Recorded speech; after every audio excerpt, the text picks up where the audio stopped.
선생님 유아교육 신이론 강의 본격적으로 시작하겠습니다. 교재는요, 요 교재입니다. 요 교재 제가 작년부터 시작한 교재입니다. 작년부터 시작한 교재인데 요 교재를 중심으로 할 거고요. 이 교재가 작년에 제가 많이 적중률이 95%였어요. 그래서 선생님들 제가 뭐 이번 시험에 나올 거예요. 했던 이론들 많이 나왔거든요. 그래서 요 책이 굉장히 잘 돼 있어요. 그래서 올해도 계속 쓰기로 했고요.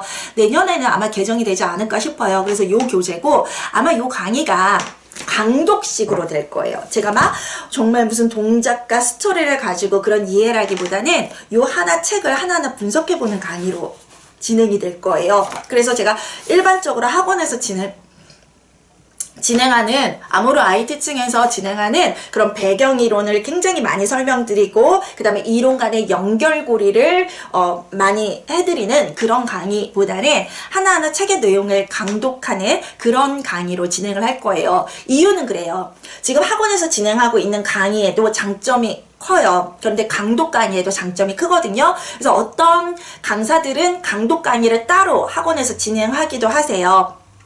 근데 이제 그런 그거보다는 이제 제가 선생님은 강독 강의는 이제 공개로 진행을 하겠다라는 거 결정을 한 거거든요. 그래서 책에 하나 포인트들, 정말 핵심 포인트들에 딱딱딱 집어서 그 부분들을 교재와 함께 이해하는 그런 시간이라고 생각하시면 됩니다. 신이론 교재에 그 교재를 보시면 8페이지부터 시작이 돼요. 8페이지부터 시작이 되고요. 8페이지와 9페이지가 차례죠. 차례 보시면 이 신이론 교재가 창의성 교육, 인성 교육, 신체운동 건강, 의사소통, 사회관계, 예술경험, 자연 탐구 7장으로 나눠집니다. 7장으로 나눠집니다. 그런데 이 7장에서 3장부터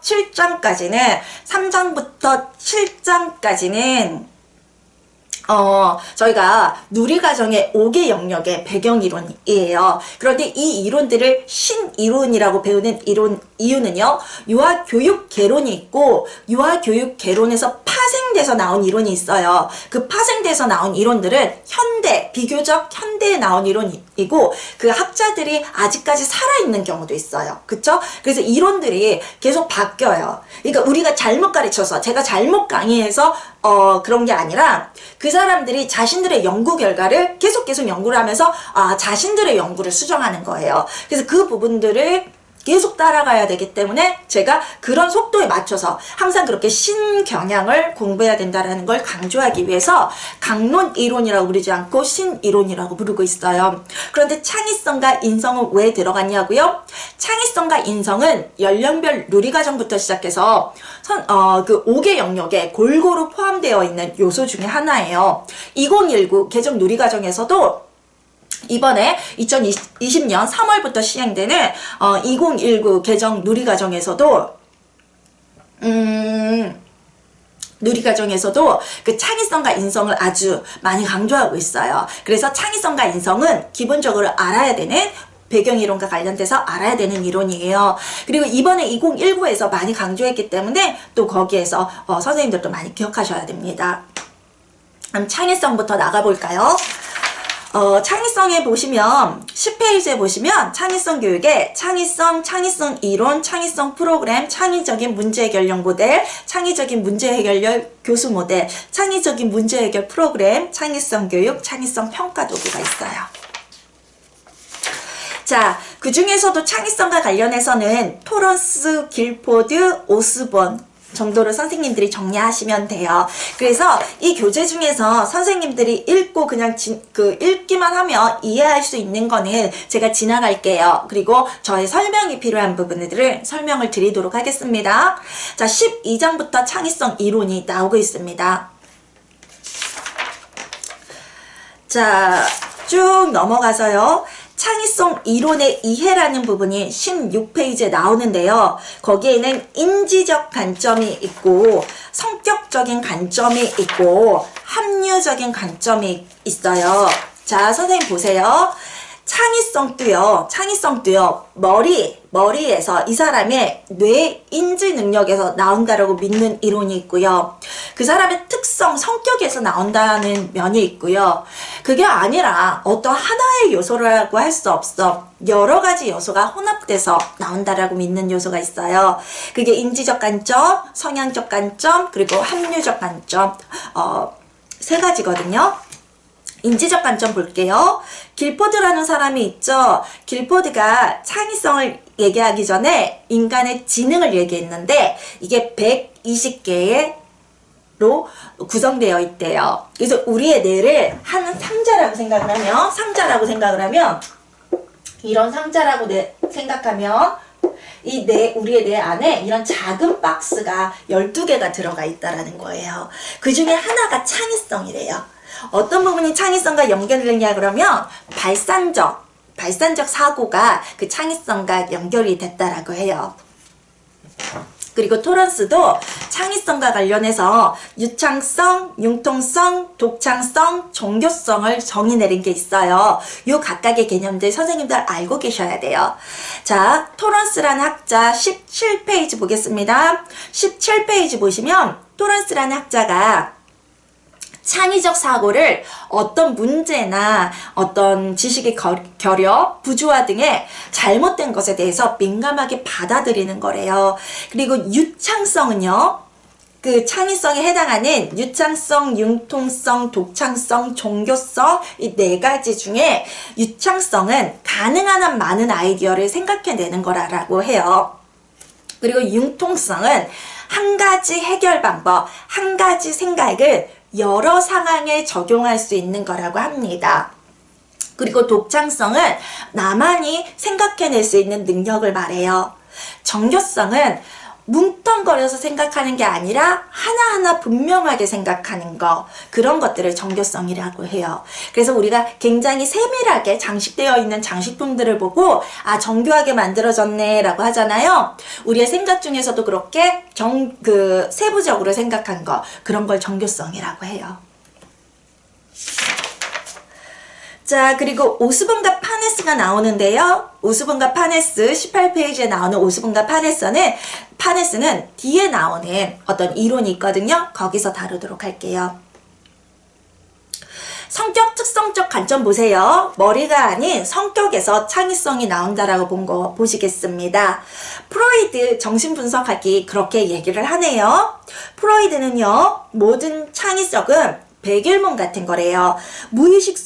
어렸을 때 무의식 속에 있던 것들이래요. 그것이 밖으로 나왔을 때 우리의 상상 같은 욕구 같은 것들이 밖으로 나오게 됐을 때 창의성이 된다라고 합니다. 그리고 정신분석학파 외에 자아심리학파가 들어가는데요. 이 자아심리학파는요, 인본주의 학자들 로저스가 들어간대요. 이 로저스는 창의성이 개인의 실현, 개인의 자아 실현을 위해서 필요한 특성이다 라고 주장했다라고 해요. 자, 합리적 관점으로 가겠어요. 합리적 관점은요, 인지나 성격 하나하나가 창의성에 영향을 미치는 게 아니라 여러 가지 요소들이 복합적으로 통합적으로 영향을 미치는 것이라고 합니다. 그 다음에 칙센트 미하이라는 학자와 그 다음에 아마바이리라는 학자가 대표적인 합리적 관점의 학자거든요. 아마바이리 20페이지에 나와 있고 칙센트 미하이가 21페이지에 나와 있어요. 이 학자들은 교육부 자료에도 나오는 학자들이에요. 그래서 선생님들께서 이 교육부 자료에 근거해서 꼭 알아둬야 하는 학자입니다. 자, 아마바이리요. 창의성 영역을 세 가지로 나누면서 이 세 가지가 통합되고 서로 영향을 미치는 거라 그랬어요. 그런데 그 세 가지가 뭐냐면 영역 관련해서 우리가 각 영역 관련해서 어떤 기술을 가지고 있냐, 창의성 관련해서 어떤 기술을 가지고 있냐, 가제 동기, 우리의 동기가 어떠냐, 세 가지가 영향을 미친다라고 해요.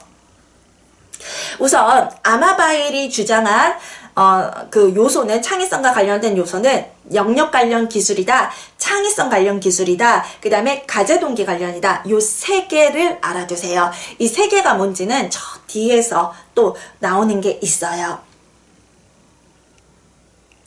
그리고 이 아마바일이 아까 가제 동기 있었잖아요. 이 가제 동기를 유발하는 어떤 하위 요소로 우리의 흥미를 들었고요. 자아 결정을 들었어요. 우리가 흥미를 가지고 있으면 거기에 몰두하게 되고, 그리고 그거에 대한 어떤 선호도, 선택이라는 게 생기잖아요. 그게 이제 가제 동기, 우리가 무언가 창의적인 생각을 하게 되는 원동력, 동기라고 얘기를 했어요.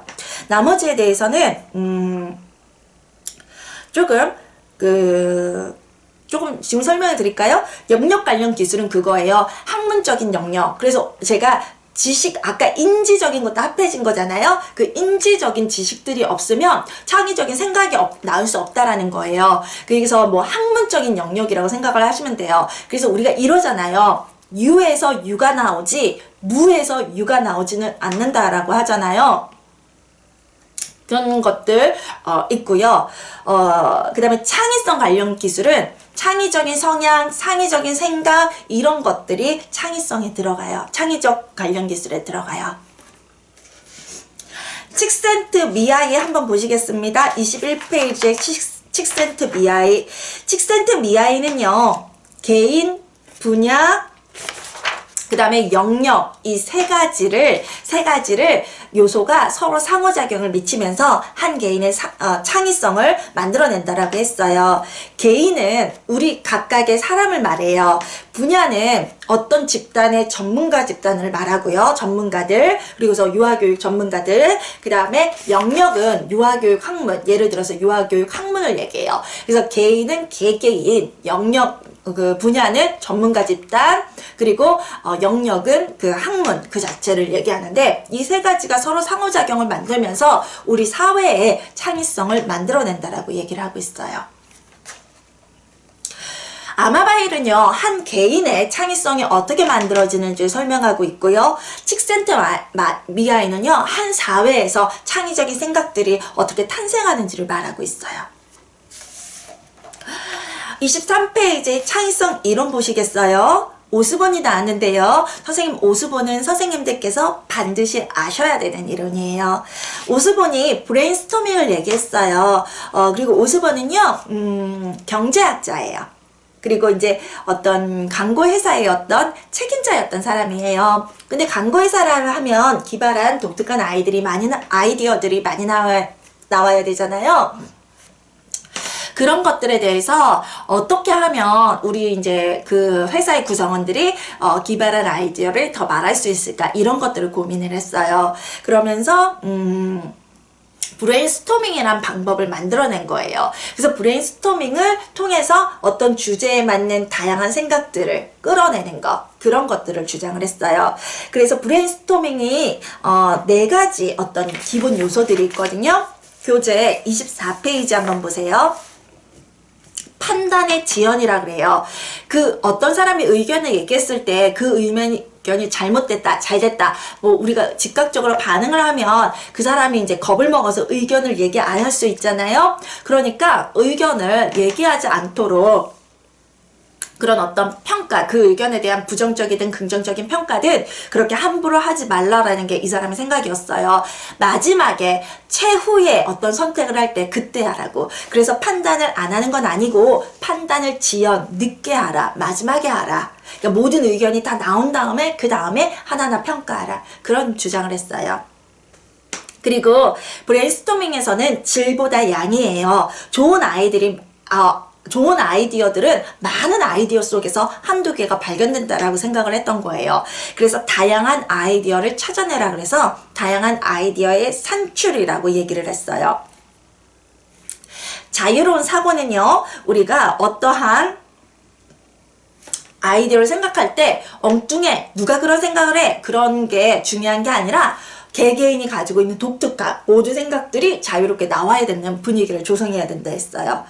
그리고 결합과 계산은요, 각각의 의견들을 낸 그 여러 가지 의견들 중에서 그 의견들과 의견을 조합하는 거예요. 그래서 뭐 A부터 G까지의 의견이 있다면 A, B를 연결해보고 B, D를 연결해보고 C, G를 연결해봐서 그 이론을 엉뚱하게 한번 계속 연결해보는 거예요. 그러다 보면 뭔가 거기서 또 새로운 사고가 나오지 않을까? 그게 결합과 개선이에요. 그래서 브레인스토밍의 4가지 원리 또는 4가지 요소 또는 4가지 원리는 판단의 지연, 그 다음에 다양한 아이디어의 산출, 그 다음에 자유로운 사고, 그 다음에 결합과 개선 4개가 있어요. 자, 쭉 넘어가시겠습니다. 아까 제가 길포드는 이런 우리 뇌를 이런 박스라고 생각했고 이 박스가 작은 120개의 박스로 이루어졌다라고 믿는 그 학자라고 말씀을 드렸잖아요. 그 내용이 교재 28페이지에 나와요. 28페이지에 길포드를 보면요. 길포드는 창의성을 새로운 것을 낳는 것, 새로운 것을 만들어내는 거라고 했어요. 그렇게 얘기를 했을 때 이 사람의 이 이론을 지능 구조 모델이라고 하거든요. 3차원적 지능 구조론이라고 해요.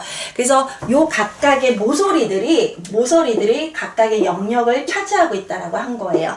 그래서 요거 한 영역 3차원으로 이루어졌다라고 본 거예요. 그 한 차원 중에 첫 번째가 뭐냐면 정신적 작용이에요.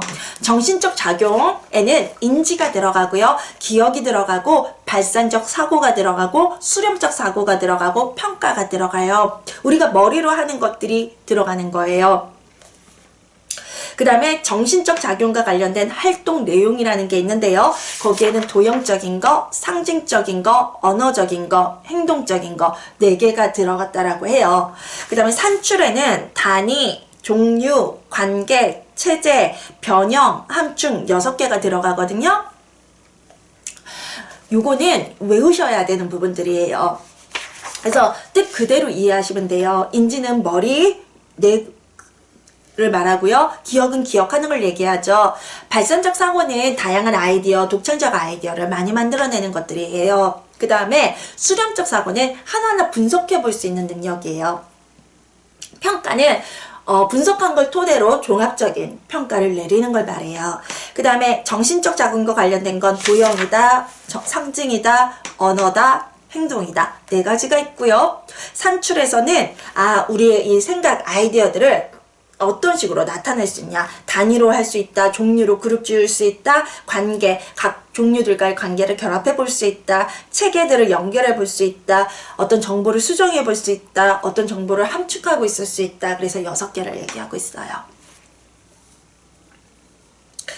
칙센트 미하이가 31페이지에 나오네요, 선생님. 칙센트 미하이는 굉장히 중요한 학자예요.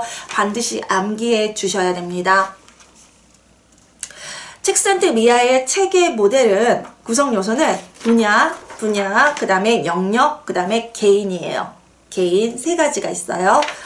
분야는요, 아까 말씀드린 것처럼 전문가 집단, 우리 유아교육에 하면 유아교육의 전문가 집단들, 개인은 선생님 개개인, 유아교육의 어떤 분야를 구성하고 있는 선생님 개개인.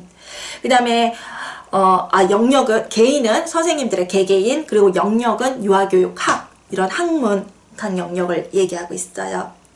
그리고 칙센트 미하이는 플로 경험이라는 걸 얘기했어요. 플로는 몰입 또는 몰두예요. 플로, 몰입, 몰두, 동의어예요. 어떤 게 맞고 어떤 게 틀린 게 아니라 모두 다 동의어로 쓰이는 것들이에요.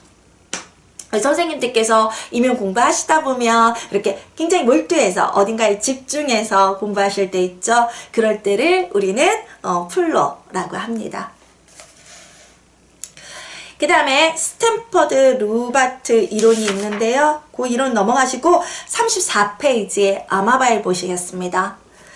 아마바일의 상호작용 모델 구성 요소는 3가지가 있어요. 아까 말씀드린 영역, 창의적 사고와 행동 기술, 그 다음에 내적 동기 3가지예요. 아마바일의 이론 3가지 구성 요소가 있어요. 영역은 말씀드린 것처럼 수학, 과학, 음악처럼 학문의 영역들을 말해요.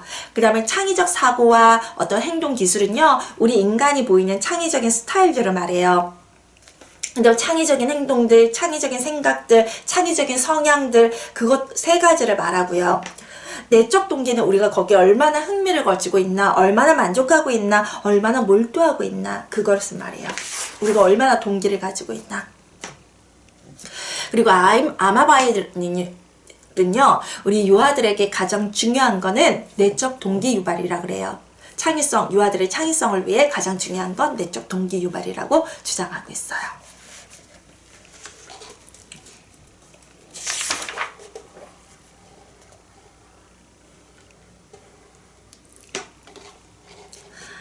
자, 쭉 넘어가실게요, 선생님. 넘어가시면서 중요한 거 굉장히 담고 있어요. 그래서 제가 이 강의를 통해서 말씀드리는 게 유아 임용의 가장 핵심이기 때문에 100% 유아 임용을 공부하는 100%의 사람들이 100% 알고 있어야 되는 지식이에요. 그래서 반드시 이 강의 다 들으시고 모든 내용 다 소화하시기를 바래요.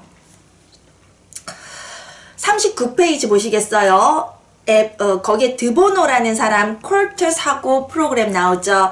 자, 교육부 자료에서요, 소개하고 있는 창의성 기법 중에 하나가 육색모자 사고 기법이에요. 아이들에게, 6명의 아이들에게 6가지 색깔의 모자를 주는 거예요. 각각의 색깔들은 사고 스타일을 나타내요. 아이가 빨간색 모자를 썼을 땐 이런 식으로 사고하고, 녹색 모자를 생각했을 때 이런 식으로 생각하고, 생각의 방향을 정해주는 거예요. 우리는 녹색 모자 사고 기법, 혹은 녹색 사고 모자 기법, 선생님 죄송합니다. 육색 모자 사고 기법, 육색 사고 모자 기법, 육색 사고 기법, 육색 모자 기법 이렇게 부르고 있어요. 그런데 이게 원래 정식 명칭은 콜트 사고 프로그램이에요. 그리고 학자는 드보노예요. 에버럴이 스캠퍼라는 그 프로그램을 만들었는데요. 이 스캠퍼도 교육부 자료에서 소개하고 있는 프로그램 중에 하나예요. 창의성 기법 중에 하나예요. 그 스캠퍼는 영어 철자 SKAMPER을 따서 스캠퍼라고 하거든요. 교육부 자료랑은 조금 다를 수 있어요. 그러니까 스펠링은 더 들어갈 수도 있고 빠질 수도 있어요. 사용하는 사람이 누구냐에 따라서. 그런데 뭐 생각의 방향, 이것도 생각의 방향을 정해준 거예요. 그래서 S는 변형하라, 함축하라, 그 다음에 수정하라 이런 식으로 생각을 바꿔준 거고, 그것들의 생각의 방향을 정해준 거고, 그것들의 영어 단어를 첫 글자를 따서 이 스캠퍼라는 이름을 만든 거예요. 그래서 육색 사고 모자는 조금 유아 스타일이고, 스캠퍼는 조금 이제 성인들이나 좀 나이 든 아동들이 할 수 있는 방법인데, 모자를 사용하는 거고, 하나는 이제 카드를 나 어떤 그런 생각의 방향, 언어를 사용하는 거다. 그것만 다를 뿐이지 기본 원리는 똑같아요. 생각의 방향들을 여러 가지로 정해주고 그 식으로 한 번씩 생각해 보도록 지도하는 거예요. 콜트 사고 프로그램은 디보노가 했고, 스캠퍼는 에버럴이라는 학자가 했어요.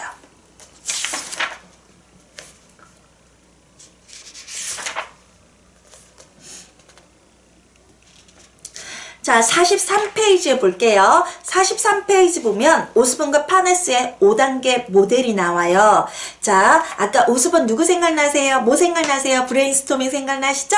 네, 브레인스토밍을 제시한 오스본은요, 5단계 모델을 제공했을 때 5단계 모델, 창의성과 관련된 5단계 모델을 제시했어요. 한마디로 어떤 식으로 창의성을 만들어낼 거냐, 그걸 단계로 소개한 거예요.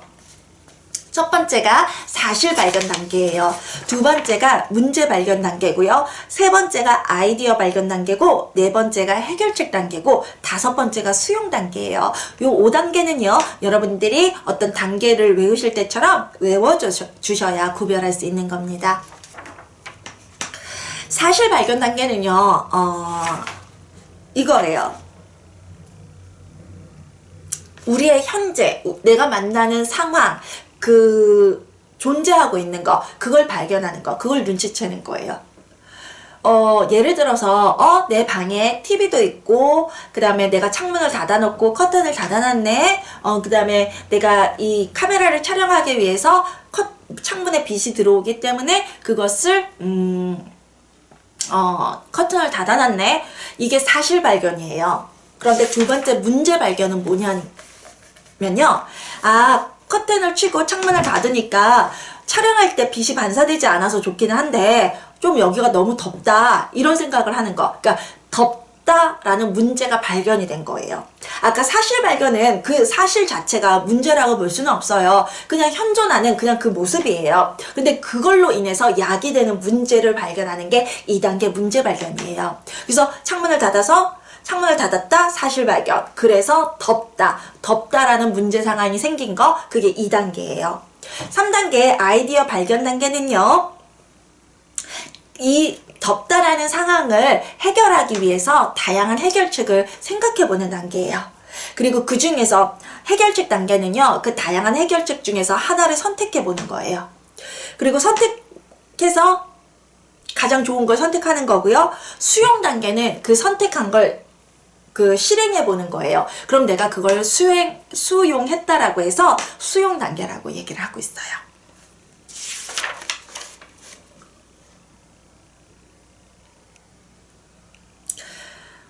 그 다음에 쭉 넘어가셔서요.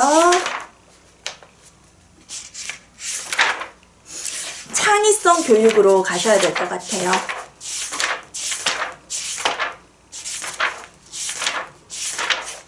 창의성 교육으로 가시면요, 창의성과 창의성 교육에 관한 관점의 변화라는 것이 있어요. 이게 교육부 자료에서도 소개되고 있는 거거든요. 그래서 반드시 아셔야 돼요. 처음에 창의성은요, 천재들만이 발휘할 수 있는 능력이라고 생각했어요. 아주 옛날에. 그 다음에 두 번째는 창의적인 사람을 만들어내는, 개개인을 창의적인 사람으로 만들어내는 그런 그런 교육이 됐었어요. 그 다음에 마지막으로는요, 창의적인 인재들을 통해서 한 사회의 창의적인 어떤 가치 있는 많은 문화들을 만들어내자로 갔어요. 그래서 히 패러다임은 천재만이 창의성을 가질 수 있다. I 패러다임은 개개인을 창의성을 길러주자. 위 패러다임은 사회 문화적으로 그런 인재들을 양성해서 사회적으로 가치 있는 문화들을 계속 만들어내자. 그게 위 패러다임이에요.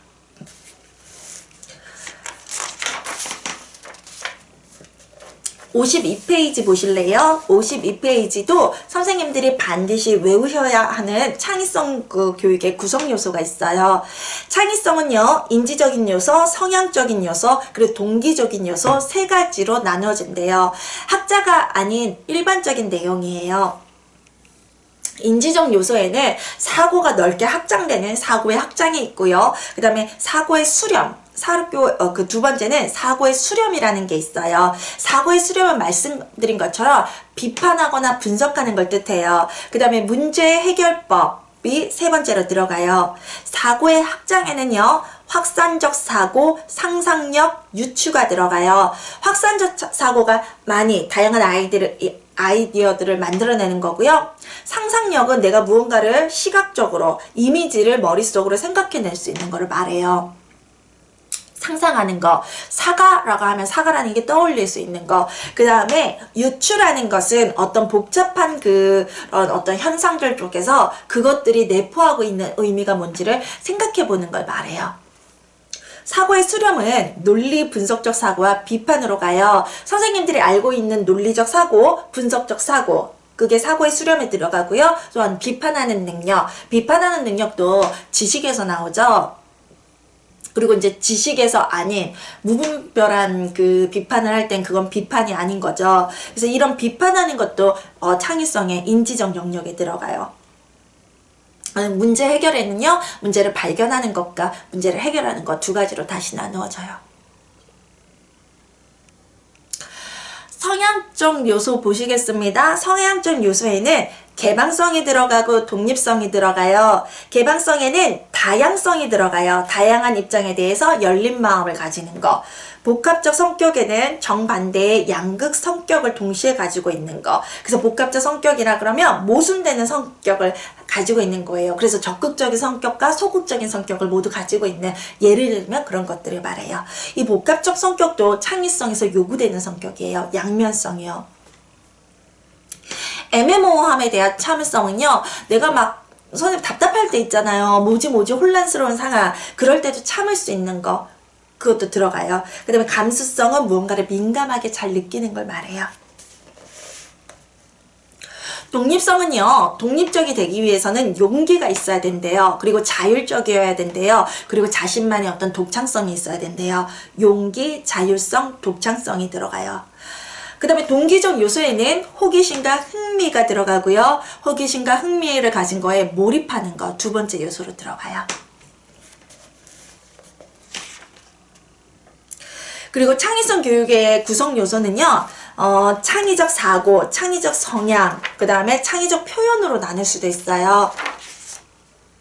창의성 교육의 구성 요소가 두 가지로 나뉘었다. 한 가지 분류, 일반적인 분류가 두 가지가 있다. 이렇게 생각하시면 돼요. 분류 1이 있고 분류 2가 있어요. 그래서 분류 2는 창의적 사고, 창의적 성향, 창의적 표현으로 나누고요. 창의적 성향에 유창성,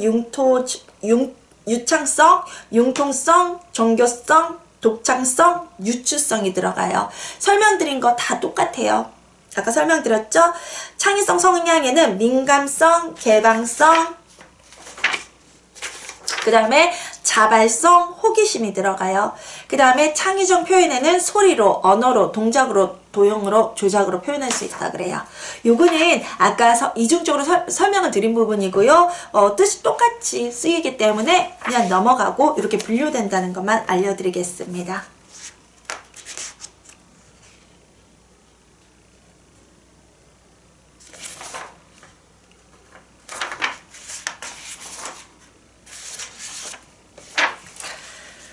자, 그러면 57페이지로 넘어가겠습니다. 57페이지에는 창의성 기법이라는 게 있어요. 창의성 기법에는 브레인스토밍이 있다고 말씀을 드렸죠. 브레인스토밍에 4가지 기본 원칙이 판단의 지연, 다양한 아이디어의 산출, 자유로운 사고, 그 다음에 결합과 개선이라고 말씀을 드렸습니다. 이 창의성 기법은 교육부에 소개된 것도 있고 전공서에 소개된 것도 있는데 지금 책에 있는 건 전공서를 기반으로 하고요. 나중에 교육부 자료 보실 때 그거를 감당하셨으면 좋겠습니다. 육색 모자 기법 한번 보시겠습니다. 파란 모자, 노란 모자, 빨간 모자, 검은 모자, 하얀 모자, 녹색 모자 있고요. 파란 모자는 현재 진행 중인 사고를 얘기한대요. 노란 모자는 긍정적인 사고를 얘기하고요. 빨간 모자는 어떤 직관적인 거, 느낌적인 거, 육감적인 거, 감정과 관련된 걸 얘기한다고 해요. 검은 모자는 주의와 경고를 의미하고요. 하얀 모자는 중립적이고 정보를 담고 있다라고 하고, 녹색 모자는 창의적인 노력을 요구하고 대안을 찾는 걸 의미한다라고 해요. 육색 모자 기법 어느 학자가 주장했다라고 했죠? 드 보노라는 학자가 주장을 했습니다. 그 다음에 PMI가 있어요. PMI요. P는 더하기, 그 다음에 M은 빼기, 그 다음에 I는 결과 또는 영향력을 말해요. 그 다음에 더하기는 긍정적인 생각을 기록하는 거고요. 빼기는 부정적인 생각들을 기록하는 거예요. 그 다음에 그 결과나 또는 영향, 함축 등등등은요. 긍정적인 면의 결과를 생각하고 부정적인 면의 결과를 생각하는 걸 뜻해요. 색다른 용도법 한번 보시겠습니다. 색다른 용도법은 토런스라는 사람이 생각한 건데요. 어떠한 도구나 생각을 그 용도로 쓰지 않고 어떤 도구나 어떠한 해결법을 그 용도로 쓰지 않고 다른 용도로 쓰는 생각들을 다양하게 해보는 거예요. 그것을 색다른 용도법이라고 해요. 그 다음에 강제결합법이 있거든요. 강제결합법은요, 라이팅이라는 학자가 얘기를 했어요. 강제결합법은 전혀 관계가 없는 두 가지를 연결해 보는 거예요. 억지로 연결을 해서 거기에서 새로운 생각들이 나오도록 만드는 거예요. 그렇게 억지로 생각들을 묶어 넣는 방법에는요, 목록표 작성법이 있고 카탈로그 기법이 있고 임의 강제 결합법이 있어요. 목록을 만든 다음에 그 목록 안에 있는 것들을 결합해 보는 게 있고요. 카탈로그는 여러 장의 카드를 만들어서 임의로 카드 2장을 뽑은 다음에 연결해 보는 거예요. 임의 강제 결합법은 커다란 그릇이나 플라스틱 이런 상자에다가 이렇게 종이를 집어넣어요. 공이나 종이를 집어넣어서 그걸 뽑아요. 2개 임의로. 그러면 뽑힌 것들로 임의로 생각해 보는 거예요. 스캠퍼, 에버럴에 스캠퍼가 나오네요. 창의성 기법에. S는 대치하기, C는 결합하기, 어댑트, 순응하기. 지금 스캠퍼가 영어 단어가 있고 한국어가 있거든요. 영어 단어는 안 배우셔도 돼요. substitute 이런 단어는 substitute, combine, adapt, modify, manipulate, 그 다음에 minify, 뭐 put the other use 이런 것들은 안 해오셔도 되고요. 우리가 중요한 건 그 한국어예요. 그래서 선생님들이 기출에서 그런 영어가 아닌 답을 적으셔야 돼요. 한국어 답을 적으셔야 돼요. 그냥 그래서 대치하기, 결합하기, 순응하기, 수정하기, 확대하기, 축소하기. 그 다음에 다른 용도로 사용하기, 제거하기, 재정리하기, 반대로 순서 바꾸기. 그냥 이렇게 외우시는 게 맞아요. 대치하기는 뭘로 대치할 거야? 뭘로 바꿀 거야? 결합하기는 뭘로 결합할 거야? 그 다음에 순응하기는 무엇에 순응할 건데 어떤 목적에 사용할 건데 원래 사용하던 목적대로. 수정하기는 무엇을 바꿔야 될까? 확대하기는 뭐 이걸 크게 만들면 어떨까? 축소하기는 이걸 작게 만들어 보는 건 어떨까? 그 다음에 put the other use는 다른 용도는 우리가 원래 사용 용도가 아닌 다른 용도로 사용해 보는 건 어떨까? eliminate, 제거하다는요. 원래 가지고 있는 성격을 제거해 보는 건 어떨까? 그 다음에 재정리하기는 순서를 어떤 식으로 재정리했으면 좋을까? 그거 있고요. 그 다음에 반대로 하기, 순서 바꾸기는 순서를 바꿔서 한다라면 어떤 것들이 또 만들어질까? 이런 생각들을 담고 있어요. 요거는 선생님 대치하기다, 결합하기다, 순응하기다, 수정하기다 이걸 암기하시기보다는요. 이런 게 지문에 설명되어 있을 때 아 저거는 에버럴의 스캠퍼다 이렇게 아시면 돼요. 결점 열거법은요. 어떤 상황에 대해서 결점들을 찾아보는 거예요. 잘못된 결점들을. 그럼 그 결점들이 새로운 아이디어를 어떻게 탄생할 수 없을까 생각해 보는 거예요. 그러니까 어떤 것들은 선생님들이 혹시 이거 알고 계세요? 어떤 한 사람이 가진 장점은요, 그 사람의 단점이 될 수 있어요. 근데 반대로 그 사람이 가진 단점은 또 어떤 면에서는 장점이 될 수 있어요. 그래서 장단점이 있는 게 중요한 게 아니라 그걸 어떻게 유용하게 활용하는 게 중요하거든요. 그런 의미에서 장점만 보지 말고 결점을 봐서 그 결점들을 하나의 어떤 뭔가 새로운 걸로 탄생시켜보자. 이런 것들이 결점 열거법의 어떤 원리라고 생각하시면 돼요.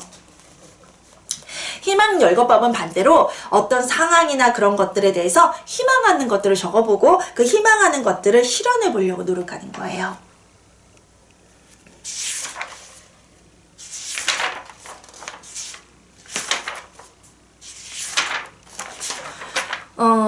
여기까지 창의성 교육에 대해서 제가 설명해 드릴 수 있는 부분은 유튜브 강의를 통해서 설명해 드릴 수 있는 부분은 여기까지고요.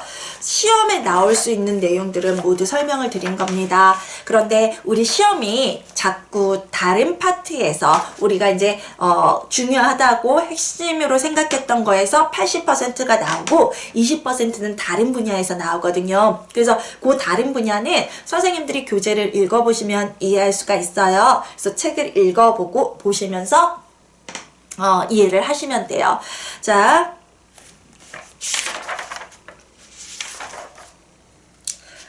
오늘 그 유아교육 신이론 강의는 이번 주 신이론 강의는 여기에서 끝나고요. 다음 주 월요일에는 인성교육 파트가 올라갑니다. 다음 시간에 뵙겠습니다.